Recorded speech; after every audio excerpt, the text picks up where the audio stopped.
Okay, welcome back. We are in early December 1852, and it is time to get our war on. And yeah, the Indian summer's over. The sort of autumn and winter weather is definitely with us now. Rain, snow, sleet in patches. Central Anatolia looks blanketed in snow. And of course, the mid-19th century, and the 19th century generally was a colder time. I mean, I'm from the UK, and you tend to see a lot of sort of Christmas cards depicting 19th century London with the Thames frozen over and people skating on it, and that was a thing. It's not now. I don't think in my lifetime the Thames has ever frozen, so we can expect often quite crazy weather as early as November. You look at it and think, Christ, it's snowing in November. And actually Constantinople is not sort of a place that doesn't see snow often. It can often snow there in the winter, even today. But yeah, here we are. It's this turn. I can't see there being any. There can't be any big offensive moves on our part. We had a great battle in the Third Plevna, where Omar Pasha once again inflicted a really, really tasty sort of defeat on the Russians. Russians have fallen back into Varna, and based on the fact that we still control Varna, I think their posture is set to evade combat. They must be in a desperate situation now, although they have taken Plevna. So once again, just as we began to kind of stock up that depot, they took it, and they now have access to the food there. There's a good chance they're going to fall back to Plevna. I cannot see them moving through Constanta. Yeah. Well, I think we're going to have to stay on the defensive posture. We have a couple of options, of course. We've got two lieutenant generals who are have been kind of put forward for promotion. One is Khurshid Pasha. Let's deposit him in the town. And the other is Zarif Mustafa. So we'll do the same.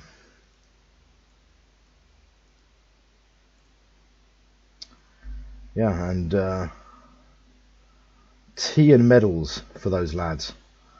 Good job so far. Now, they won't be as senior as Omar Pasha or Abdul Karim Nadir. Abdul Karim Nadir has a seniority of 12. Omar, of course, now is the star.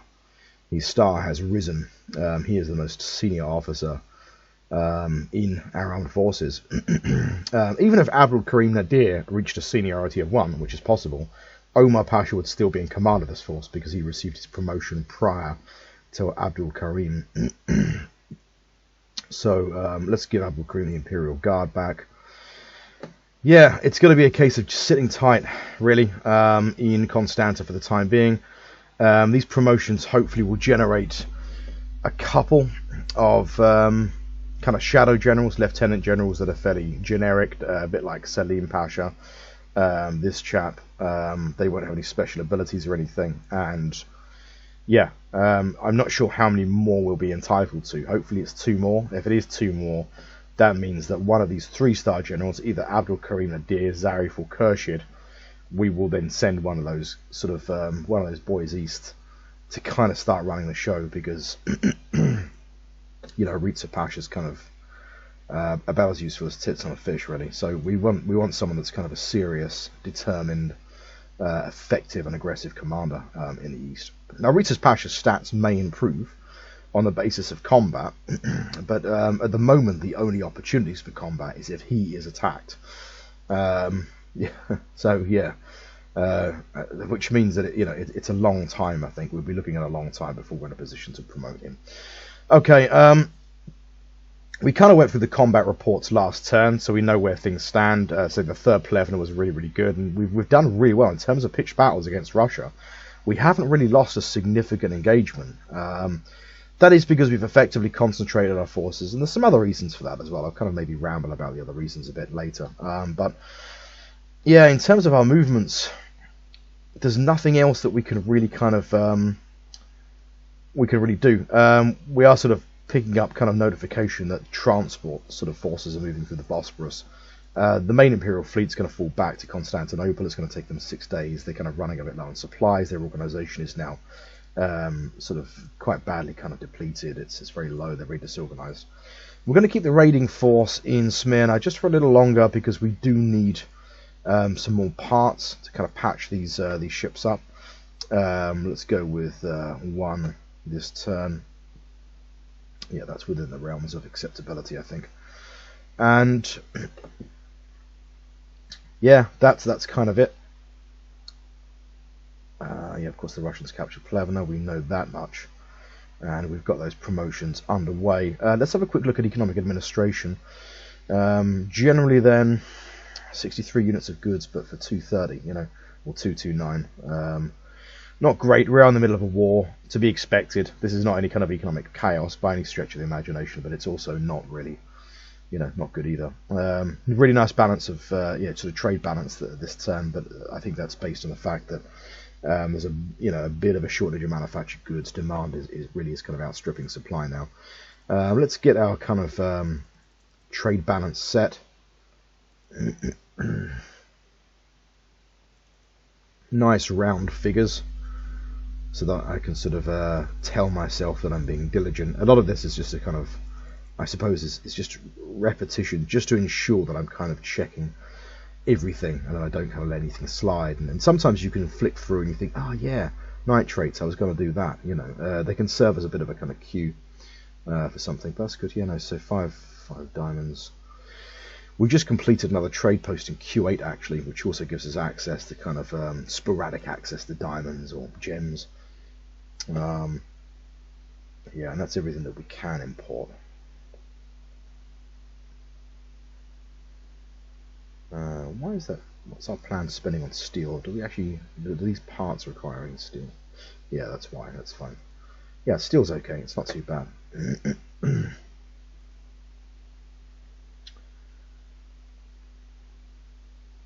Montenegro, okay.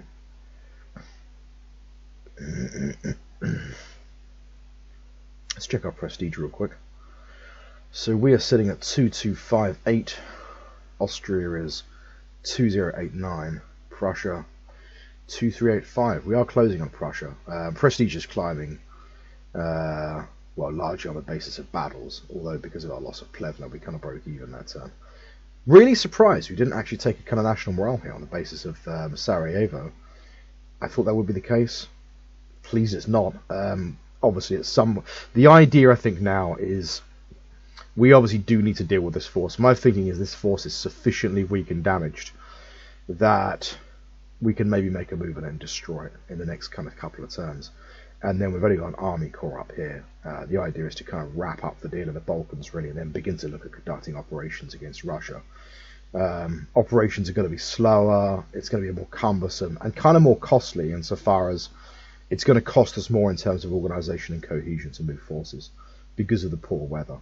So that also kind of slows things. And you can see that in the east with mountainous sort of mountainous weather, mountainous terrain combined with poor weather really makes things tough. We've got Abdi Pasha moving, yeah, 25 days, yeah, moving into Ezram to try and lift the siege in Ezram. Before that kind of, it'd be really irritating if a cavalry division plus a brigade manages to take the fort just by basically depriving it of supplies. So that sort of needs to be addressed. Nothing else really. In terms of the interior of Cyrenaica, there's nothing we can do just now, and this force does still need to sit tight just to kind of reorganize a little bit, get some replacements in, and we are possibly going to have to bite the bullet. The option is to try and build an anchorage in Hodeida, but then the problem is it's such an outlay, and I think in the first place we've got a military outpost, and we don't want to do that and then kind of instantly lose it, you know. So there's another possibility, which is we do have a depot in Hodeida. We can try and build a sort of chain of depots. This area, Medina, we don't properly control it. It's sort of, yeah, the Hajez military control the region around the town. And, yeah, we don't want to kind of stoke that hornet's nest just yet. When we're in a position to kind of deal with it properly, we will. That's it. Let's pass turn and head into the last turn of 52, the last turn of this year. And yeah, Christ, late December. We went to March, and I think late March. We went to war in late March, so I think that's 9 months. 9 months of continuous warfare.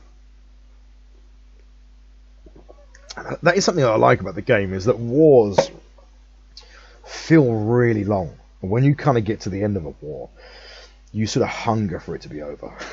You really just think, you start longing for the days where you were just organising simple things like economic administration, you weren't overly thinking about, because wars are obviously inherently chaotic. There's a lot, you have national morale and things like that. You start worrying about rebellions. And it is really deeply satisfying when they go well. And we have done well against Russia. Part of my concern is actually that it's been so good that anyone that's kind of watching this, I suppose, kind of campaign diary will look at that and think, that game looks easy. That guy is like continuously defeating the Russian army, and the Russian army is massive. That is true, but there's a couple of factors. It doesn't always pan out like this, for one. And you will see with subsequent wars, possibly even with Russia, but other powers, you will lose battles, even when you're really, really prepared. And especially with armies like Austria, the slightly more westernized armies, and the Russian army will westernize and become a bit more sophisticated. In 1850, it's a bit like our army. It's much more similar to our army. There's a kind of technological parity and organizational parity, really. Except their staff commanders aren't quite as balanced. I think Russian staff officers, the Russian kind of staff system wasn't like the Prussian one. It wasn't very meritocratic. It was sort of you would have a lot of the officers were just sort of amateurs, really. They were just sort of aristocrats that happened to wear a lovely uniform with lots of medals. They weren't terribly good necessarily, and that reflects in this. But also, there's a lot of factors. Russia is a really large country with not many railroads, so it really struggles to achieve force concentration. And it's all very well having an army that's 2-3 times the size of any given neighbour, but unless you can bring all those forces to bear, it's sort of moots, really. And that was kind of a problem they had in real life in the Crimea. They had to keep forces in the Baltic, in St. Petersburg, in this case also, because they've got into a squabble with Sweden, probably small forces near Sweden. And despite all of that, and also they would keep forces in probably Congress Poland on the Austrian border, which is what they did in real life also. And despite all of that, they still outnumbered us fairly seriously in the Balkan Peninsula to begin with. And I think only now we're really achieving force parity, and that's on the basis of just destroying huge swathes of their army. But when Russia first advanced into Adrianople, it had an army the same size as ours, plus it had another 70,000 in reserve, which is what besieged Plevna.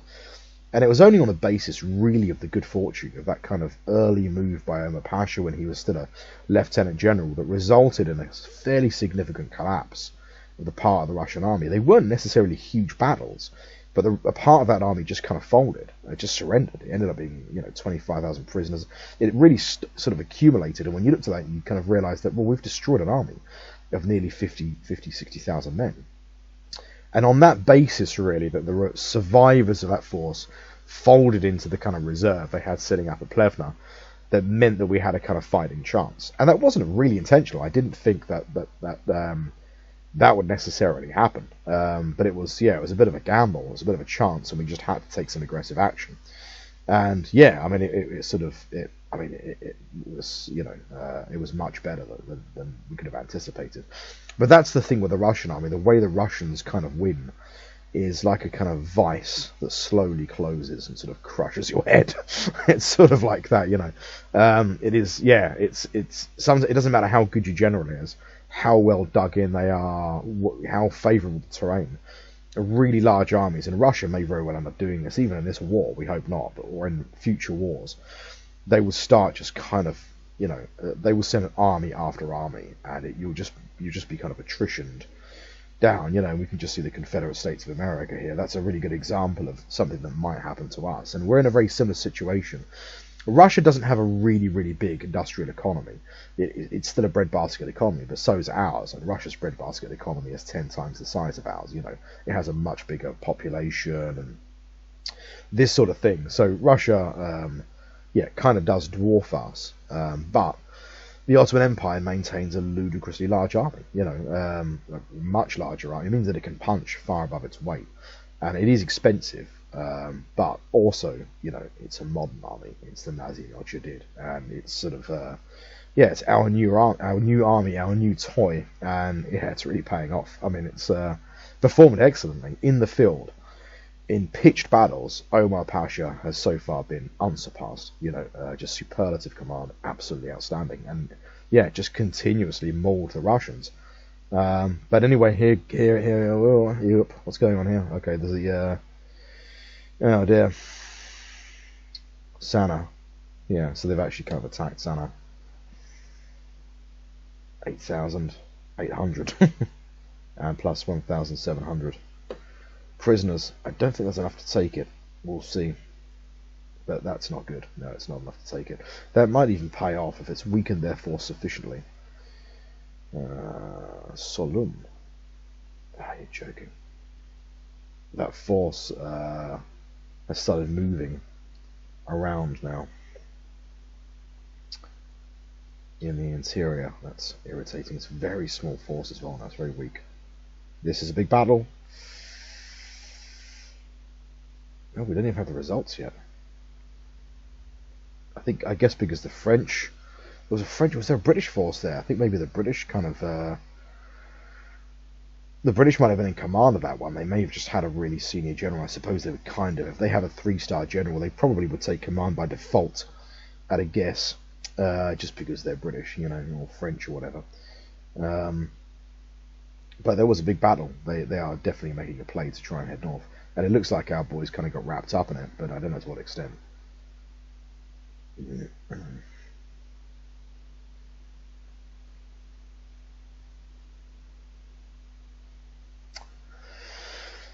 Be interested to see if there's anything in terms of reports on that. It'd be frustrating if not. I mean, if your forces are involved in some kind of action. It's a funny thing, I've played this game a lot, but I can't actually think off the top of my head whether you get detailed reports on the basis of kind of mixed actions where you're in. In fact, we've already had a battle where we were fighting with the British and we did receive a report. It may be the case that our force simply wasn't involved. It's just that it appeared that it was. It may be that Omar Pasha is the most senior officer there. It just commanded the British force. It may sort of be the other way around, but let's have a look anyway. Okay, so Ismail Pasha. So those promotions have resulted in the spawning only of one officer. I guess that's kind of our inventory full then.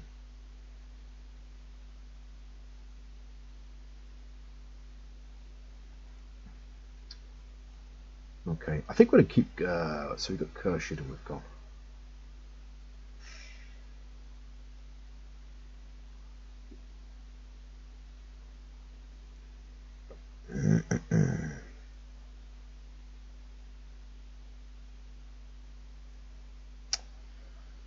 what force is this? This is a badly weakened Russian corps. Okay, Ismail Pasha, good.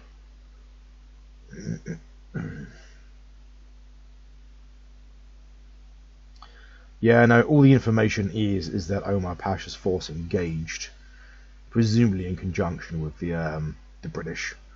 They've got a small force. That's a Plevna, Highland Yeomanry, London Yeomanry. Okay. See, my real worry now is that they take us 9 days.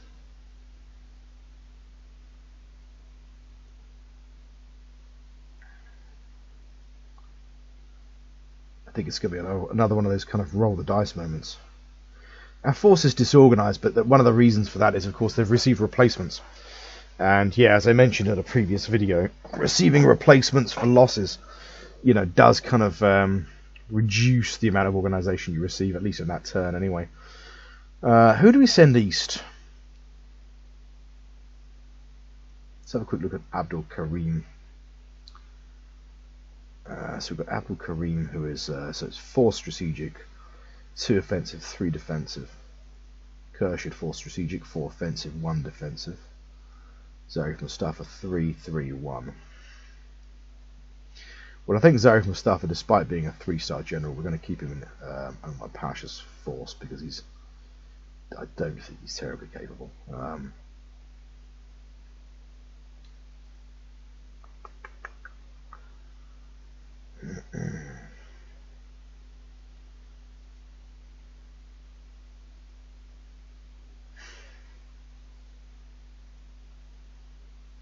I think we sent Abdul Karim. Yeah, let's send him east.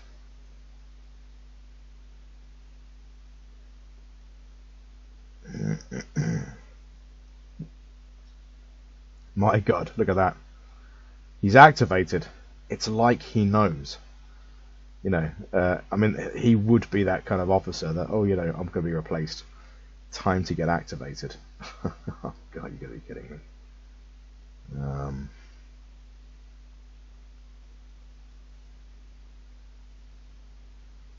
Okay, weather changes have meant that we can no longer.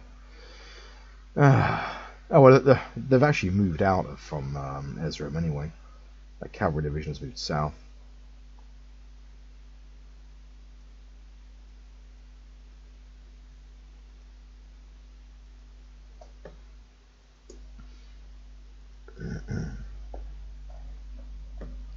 We could actually keep Rita Pasha in this army. He's got a seniority of 6. Just use him as a corps commander. Although because of his seniority, because he's in a, yeah, he would depressingly be in charge. Although that might change. I can't believe all the times he's now activated. Okay, well let's just send Abdul Karim east anyway. I think 11 days. All right.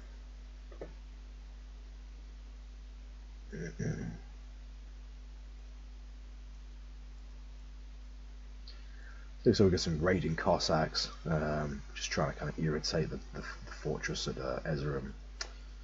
Not Ezram, Trebizond, beg your pardon. Nothing to worry about too much.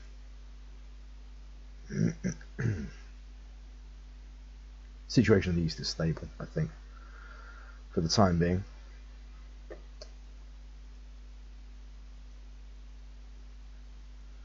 Okay, let's get Khurshid Pasha back then. Let's have a look at what forces we have.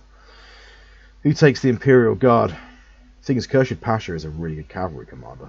He's just very senior now. Let's have a look. School of Offense. You know what? I'm giving Khurshid to the Imperial Guard. He's a good cavalry commander, but he's not limited to sort of cavalry command. And okay, so we've got Imperial Guard. Ahmed Pasha, one of the army corps, Salim controlling one of the cavalry divisions. We could just go back to the old kind of system of having an independent cavalry division and sending Ismail east to control. Let's have a look, to take command of either this army corps or the cavalry division in the east. Now, you know what? I like having most of our staff command in the west, so we're going to move Ismail north. And attach him. Obviously sent to late combat and all that sort of jazz. Because he's actually traveling with the staff. And what do we do with it? Omar then. The Russian force is in the same. Yeah, he's in the same region. He's weaker. We can definitely attack him. I mean, there's no question of whether we're going to attack him. But my thinking is, yeah. We're going to go with assault posture. We're going to head south to Varna. 11 days, that's a bit irritating. Then 14. Alright, they've got quite a large force in there, oh my god. Barrier of Cars Corps. Okay, is that him? No, so we're not going to set to an assault. Actually, yeah, we are. But we're just going to go to Varna.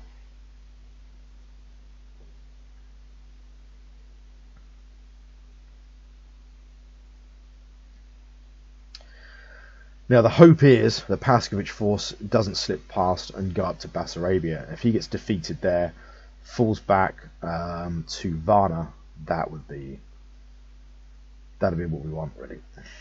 His force looks like it's very weak. It's taken a real knock. Yeah. Let's do that.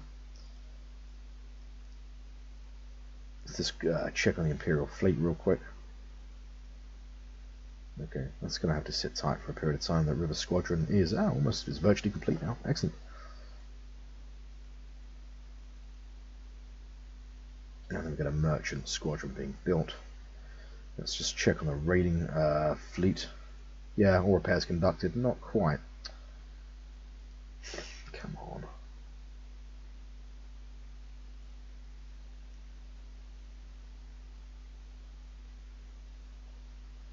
we're going to actually have to build some spare parts for heavy ships, which is not good. So 76 money, 2 officers, 3 conscript, 5 steel, 5 manufactured goods, and it actually costs us prestige. It cost us a very small amount of prestige to make spare parts for heavy ships. I think it's going to be 1, isn't it? That's so much money. It's eye-wateringly expensive stuff. Right, just 1 though.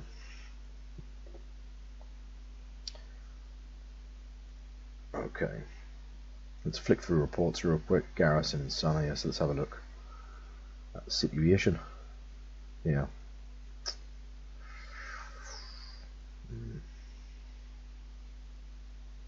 I think we're going to have to risk it for the biscuit, you know. 23 days. By which time it's going to be really hideously disorganized, I suppose.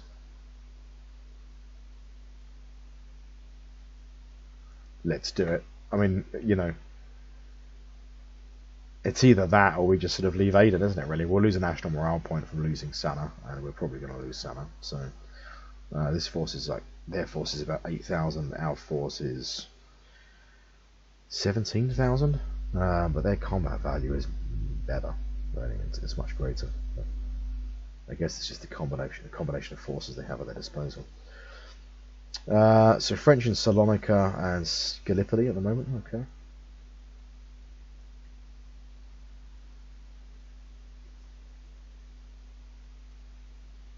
Trade post in Solun.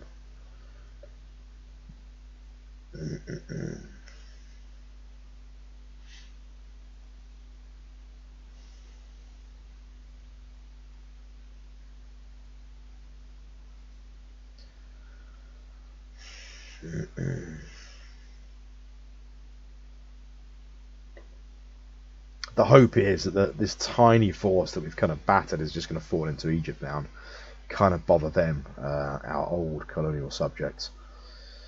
Yeah, if there's one thing they could actually do for us, it might kind of function as a sponge for just irritating insurgents. Okay, so Khurshid is promoted to Mushir, as is Zarif Mustafa. Supply.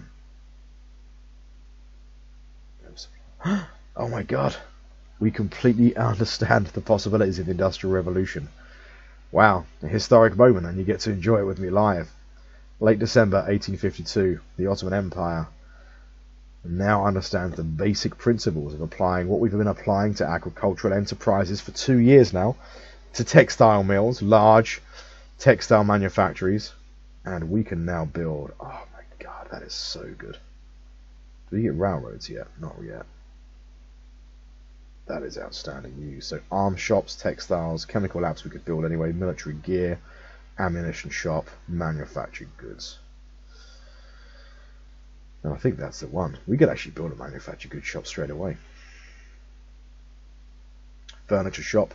We obviously have to build lots of those, being the Ottomans.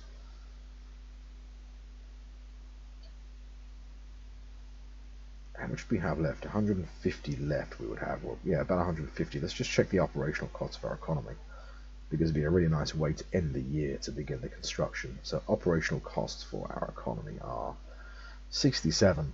It's totally doable. And we would still have 14, 15 manufactured goods left. We have ample coal and steel. Well, the basis for the Industrial Revolution in the Ottoman Empire has been laid for our hard work. And yeah, at the moment of technological realization, we're going to build our first proper capitalist Industrial Revolution factory in Constantinople. Outstanding. It'll take a year, you know. And productivity will be fairly low because we don't have railroads. But with the Industrial Revolution, my thinking is railroads is going to follow hot on the heels of that. Excellent.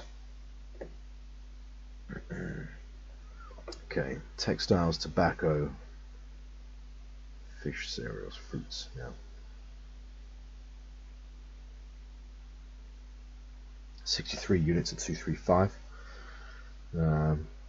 Yeah, nice kind of trade balance. I guess we're still struggling to get manufactured goods. Let's have a look at the market availability. South Germany, 6. Nothing we could do really. We're offering a premium, but I guess we're not the only one. And there's going to be other powers higher on the pecking order.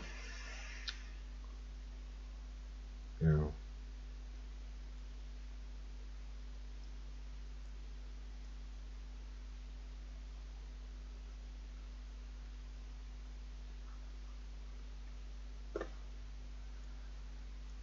Are you mad or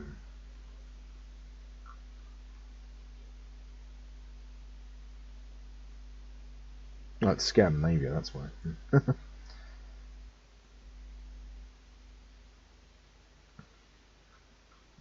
Mm. Well, we've done everything that we can.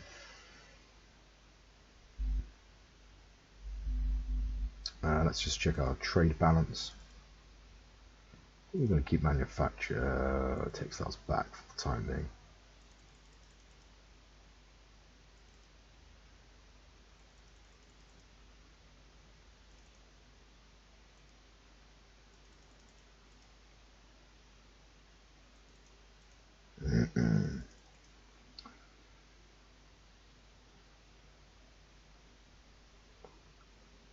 Yeah, I think that's it.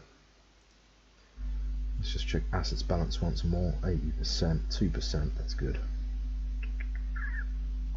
Yeah, that's all good.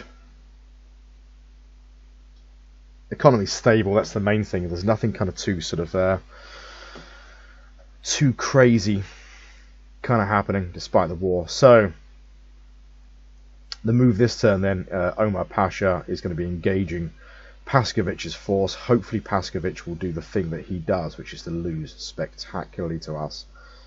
He falls back, colliding with Gorchakov's force, army corps, which looks like it's been badly mauled.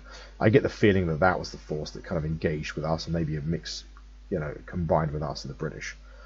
For whatever reason, we didn't receive a detailed report. I'm looking at this, it doesn't look like we suffered any losses. The losses that we have here are mostly sort of the losses from the kind of the third Plevna we had back in late November. And most of these losses are replaced now. So yeah, and the idea is, well, the hope is that this causes this force to just basically shatter. We must be so close. I mean, of course, there is a possibility Paskovich falls north to Bessarabia, Odessa. If he does, fine. But I think if he does, we want to deal with this force. We want to kind of detach maybe a cavalry division to kind of sort out that mess in Bosnia.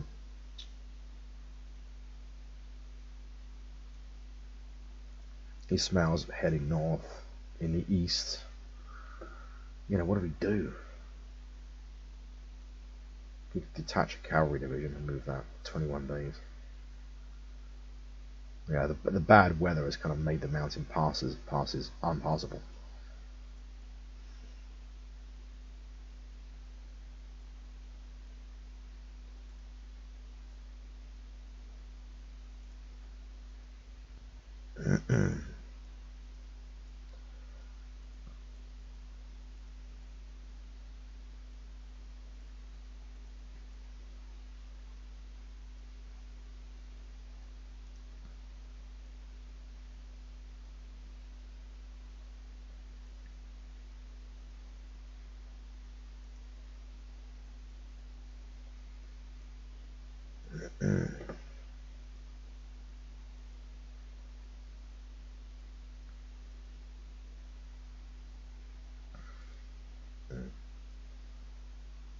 We'll get these Bashi bazooks in the van to fall back if they're engaged.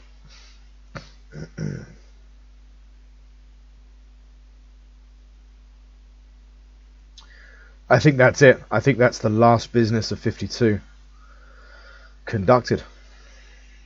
One thing I should point out that I began is a local bribing operation for local chiefs in Dubai. The reason being is this is an influenced territory, whereas Qatar now is actually a protectorate. My thinking is we just want to raise the colonial penetration enough that we can kind of nudge this over into protectorate status. That means we can build a colonial fort, consolidate it, just make sure we have a bit of security in the Persian Gulf.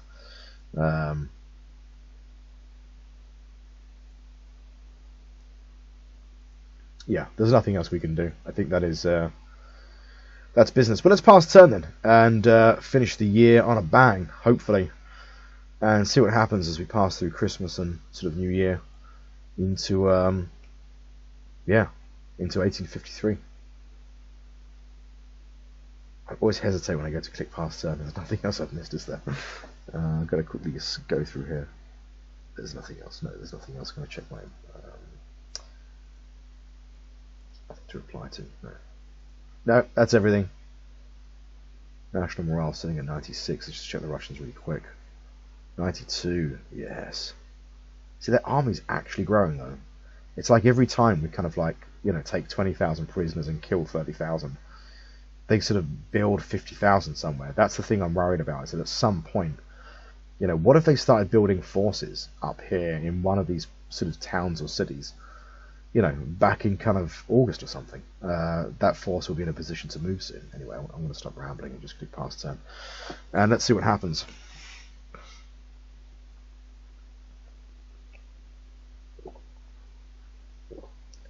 But yeah, I already have the kind of lingering excitement for this war to end.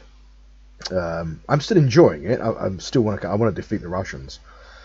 But now with the Industrial Revolution, I want to start laying railroads. I want to start building a modern industrial economy. I just feel like I'm kind of, you know, that we're kind of fighting with a kind of an army really that's kind of handicapped by an economy that's not developed, that's backward. You know, it'd be really good to have kind of developed railroads so that we can strategically redeploy forces at great distances. You know, with railroads, we could move forces from Sarajevo as far east as Kars, and we could do it in a fortnight. You know, the way the railroads strategic redeployment works is kind of the same as like riverine transport. The more miles of railroad you have, you kind of accumulate points, and yeah, each turn, that kind of accumulation of points is like a budget that you can spend, and you just spend that on sort of yeah, it just represents your accumulated kind of you know, your locomotives, your rolling stock. It does have a little bit of an effect on supply if you kind of use a lot of them, I think. It ever so slightly kind of depresses supply movement by rail. Supply, once you've got railroads, supply is a different ball game as well. I mean, at this stage, if I had a force, so for example, even in my interior, if it was in a fairly remote location in a mountainous region and it was far enough away from a depot, it could feasibly run out of supplies at this time of year because of the snow, the rainfall. It's very difficult to move supplies. You know, they're relying on mud tracks and this sort of thing. And there's only a few areas, really. The only part of the Ottoman Empire that has kind of more modern roads is kind of Smyrna, Istanbul, a few of the towns and cities, and some of the interior, you know. But yeah, roads are quite developed in a large part of the empire. But the idea is to kind of almost skip a historical stage and go with building railroads. Although in the time that we're living in, of course, railroads have sort of been supplanted, I suppose, by motorways, by really, really big roads. Cycles, I suppose.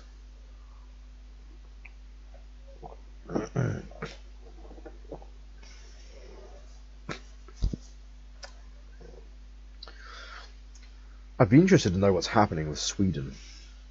The Ottomans and the Swedes, I think, were traditional allies a century prior to the time that we're in now. I think in the sort of 18th century, when the Swedes were still kind of half interested in the kind of big power game. I think their kind of last play was in around 1804, something like that, just kind of in the midst of the Napoleonic Wars. I think they got a real hiding at the hands of the Russians, and it was the last one, really. They had lost a couple of wars, but yeah, in the 18th century, they were fairly close allies with the Ottomans for fairly obvious reasons. And I think the Ottomans even harboured one of their monarchs after the Battle of Poltava. I might be wrong, but I'm sure that one of the Swedish monarchs escaped to the Ottoman Empire, which is strange to think in the 18th century, but yeah, it was the case. It's a shame that Sweden is is no longer really a great power or a very aggressive power. I think its main weakness is kind of manpower. It's quite sparsely populated. It's quite developed in a lot of ways, but it's sparsely populated kind of region. I've never played Sweden actually in this game. What would it be like? It'd be quite interesting.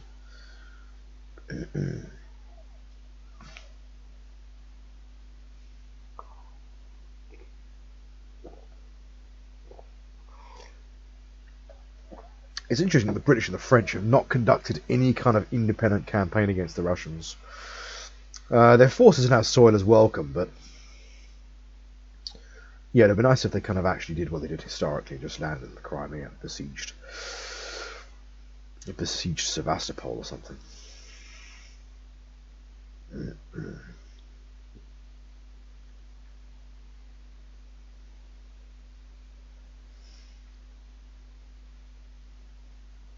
Generating. I think the Confederate States is the last AI file before the day run. There's a number of really good AGOD games that are just military conflicts. They're not kind of grand strategy games like this. They're kind of proximity conflicts, you know. So there's an American Civil War one. In fact, I think there's 2 or 3 American Civil War ones, possibly 2. Here we go. That's a victory. I mean, not exactly a colossally convincing victory, but it looks like Paskovich kind of broke off fairly quick, but it's a victory. Hopefully he broke off and fell south. That would be ideal. Yeah, an American Civil War, Russian Civil War, Spanish Civil War. Civil War seems to be the theme, but I've not played the Spanish Civil War, but the Russian and the American ones are absolutely excellent. Really, really good.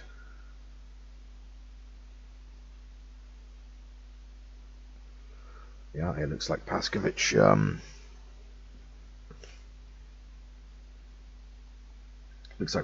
fell into Plevna. I mean, we really have whittled their force down. If nothing else, we can take some kind of pride in that.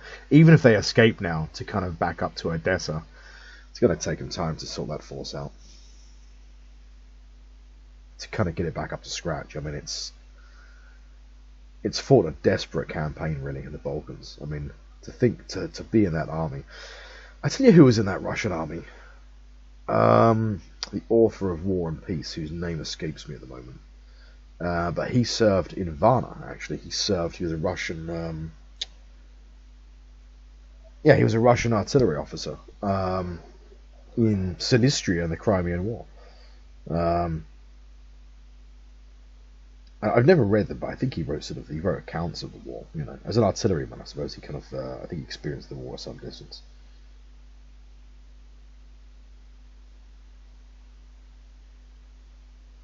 I had to look on my phone. Of course, it's Tolstoy. What an idiot! But yeah, Tolstoy was in the Crimean War, or didn't actually fight the Crimea, but he fought against the Ottomans in the Balkans. Well, let's have a look. Yeah, it looks like they've combined all their forces again. I think that's obviously, yeah, that's, we've got a bit more information on that.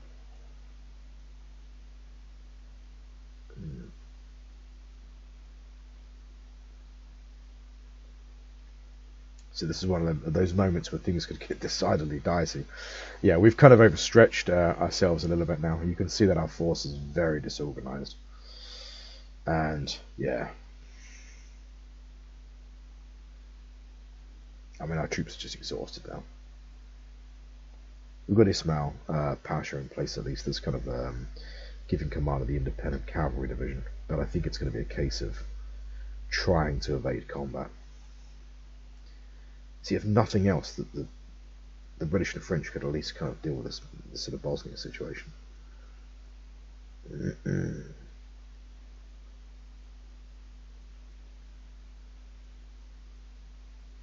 Yeah, something to bear in mind.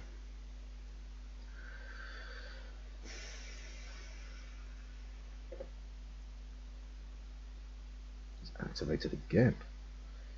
I'm telling you, Ritsa Pasha he knows what's going on. He's activated again. Okay, we've got a pretty decent staff command kind of squared away in the Eastern Army now, and it's starting to sort of look like an actual army.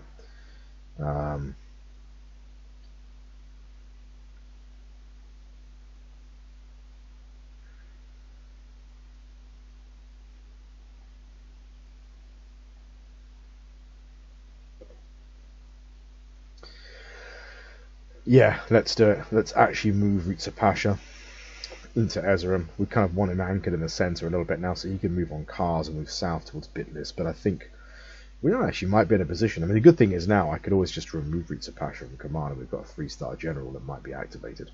So there's kind of options with his command now. We can just sort of, you know, as and when remove him from the stack.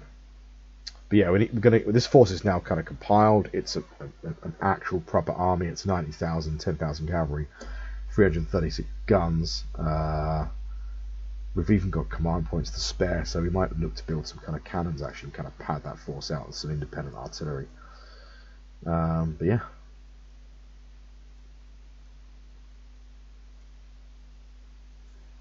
Increased pirate activity on the Horn of Africa.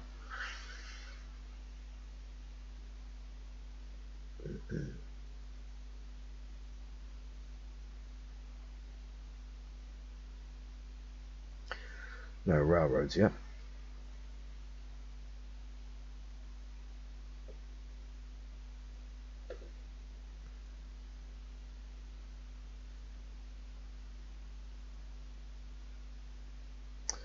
Now we've got 15 manufactured goods. That's excellent.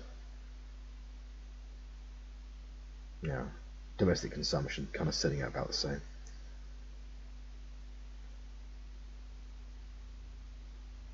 Okay, looking at those reports, nothing too alarming. Nothing, no strange kind of strange curveballs thrown our way. But yeah, the situation now, early January 53, the Industrial Revolution has begun proper. We now have a wide range of manufactories that we can build, and that's now going to look like the basis for our economy is industrial manufactories. And it began here.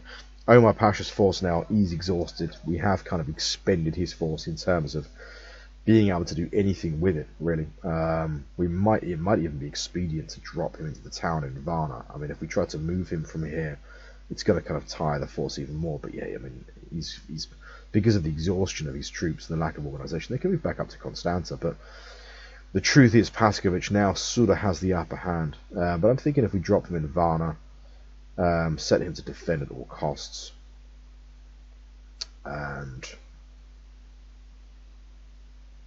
yeah, just hold tight inside the town for now, shelter inside the town from the tough weather, and let's give him a month. I think we don't touch Omar Pasha now until February. There's a British force at Sofia. I mean, the Russian force looks like it's in reasonably good shape again. They are getting supplies. I guess they're drawing it from Plevna. But yeah, Omar Pasha's going to have to sit tight and shelter, I think, until Feb, maybe March. We need to get that force up to scratch. I mean, Rita Pasha has now decided that he wants to be aggressive. All of a sudden, now there's another 3-star general on the scene. 20 days to Erzurum. That's good. He'll be there by, I guess, yeah, early February. And I think what I'll do is probably I'll pass term, and the next video will begin at the beginning of next term, because I can't foresee, well, if anything happens between now and late Jan anyway, you'll see in the next video because we'll have the reports. So yeah, I'll end the video here, and we'll pass turn, and yeah, the next video, as I say, will be in late Jan. So yeah, thanks for watching this video, and I'll see you in the next one.